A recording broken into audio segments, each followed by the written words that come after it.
Good evening. Good evening. I wish I've prepared a joke for you. But I was so nervous, I forgot even to prepare a joke for you. But at least I got to laugh. I want to be honest about something. The journey of partnership was not an easy one for us. And indeed, I learned a lot. If it was an easy one, I wouldn't have learned anything. I think in this partnership, I got my match.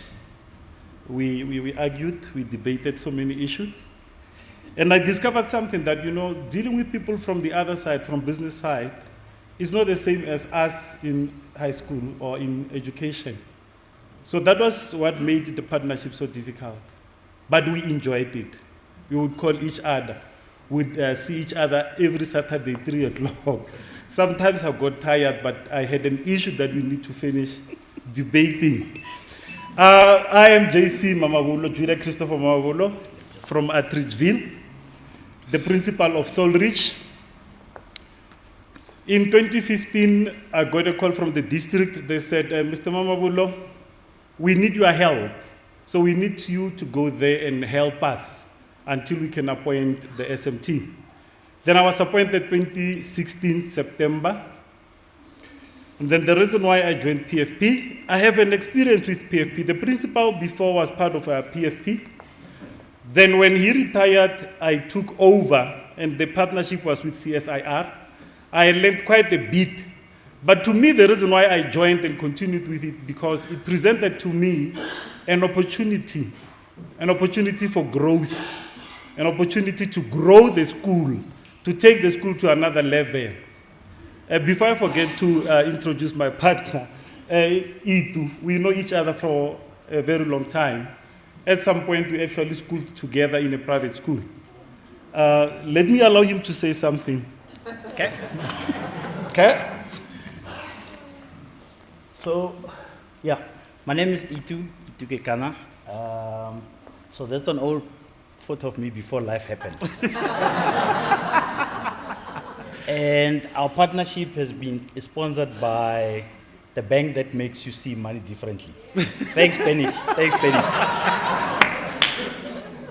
As Dina mentioned, I'm a former learner at Solrich. I matriculated there a couple of years back. I'm not going to disclose it because it will give away my age. But the reason why I actually joined PFP is that, like a small drop, I wanted to make a big difference. So when the call came to say, are you willing to partner a school? And I said, I'd love a school in Pretoria. And when I was introduced I was told that you got your school, you got Solrich. And then they told me, it's Mama Bole. And I said, who's the principal? And when I met Judah, I realized, okay. Big buddies from Holy Trinity.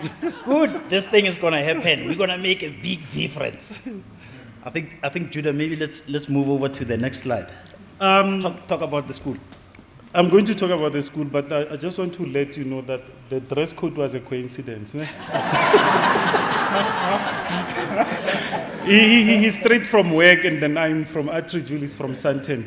I don't know why he chose this attire. I don't know also why I chose these colors today. But maybe there's symbiosis. Symbiosis. Solrich is a school in Attridgeville. It's a quintile 1 school. Quintile 1 school, it means it's the poorest of the poor school. We have all those challenges that are faced by poorest of the poor schools, infrastructural challenges. You all know, or you can at least imagine them. They visited my school, they saw how it looks. But I want to retire having made it different.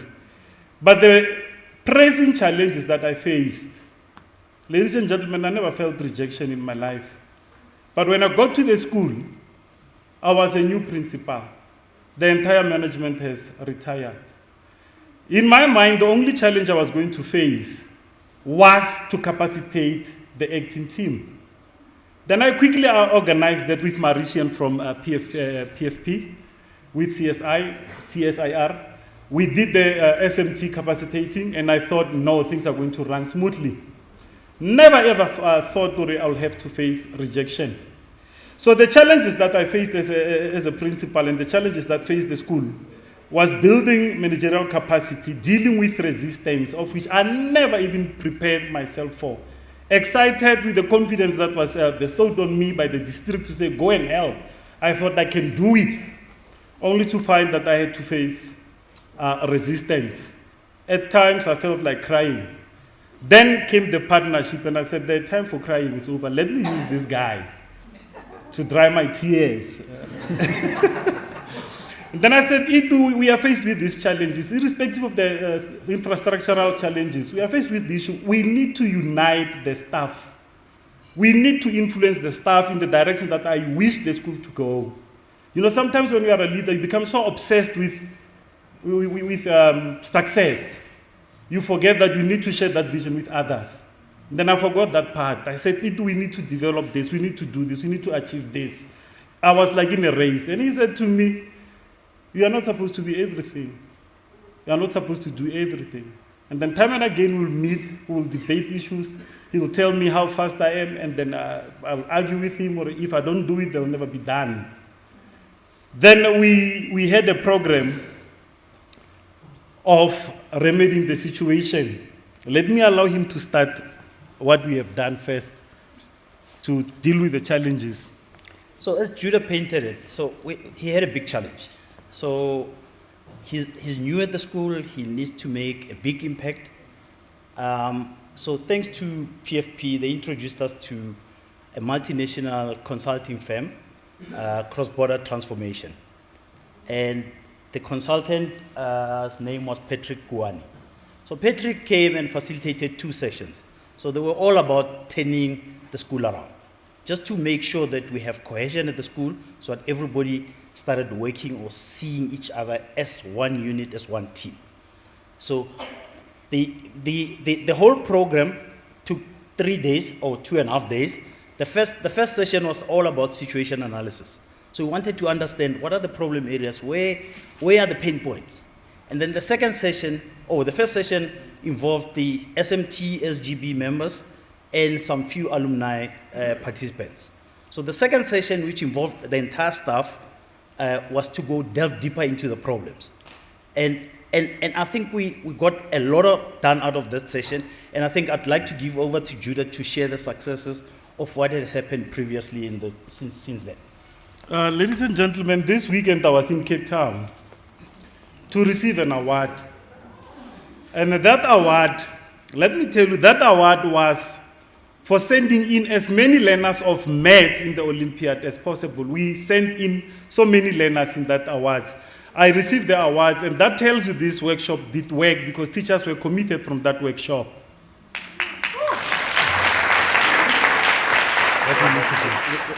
A minute. We're told that we've got about a minute. If you don't mind, can you steal 2 minutes out of your time? We'll quickly rush through them. Okay, let me just go through what I learned. You know, if I look at all these sessions, I can summarize the lessons in one. They taught me emotional intelligence. They taught me I need to know myself before I can influence others. You know, I've listed them there: time to think, paying attention, flawless consulting, community building, skills of influence. Then I've learned that never to be obsessed with success. Then I've learned to be confident and in self-control, empathy, and influence. Okay. And now, in closing, and I'll be half a minute, definitely. So for me, the takeaway has been simple. So if you look at the quotes from the 3 giant world leaders, I came in with a drive to make a big change, to drive things, to connect the school, and let's get people to pump money. But obviously the experience was so humbling. I was humbled to an extent that now I know that, and people have said it, that the school system is difficult. From outside you think, you know what, this is easy. I've dealt with corporates, I've dealt with CEOs. But the experience here has been so humbling, and I think the takeaway for me is as simple as, if you want to contribute to the school, just start rolling your sleeves, get your hands dirty, because what's going to blossom at the end of it will be something unimaginable. And I'd like to leave you with one thing. So I had a story recently, another half a minute. So I had this story recently. Somebody was telling me, and it was supposed to be a joke. So, and he said, if you transport people that used to live over 100 years back, bring them now, make them live now, they're going to be shocked and say, so you just flick something and they slide?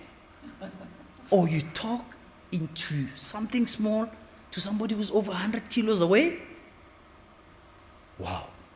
But then if you take those people and put them in a classroom, they'll probably be feeling comfort zone. We know this. Because not really much has changed in the classroom.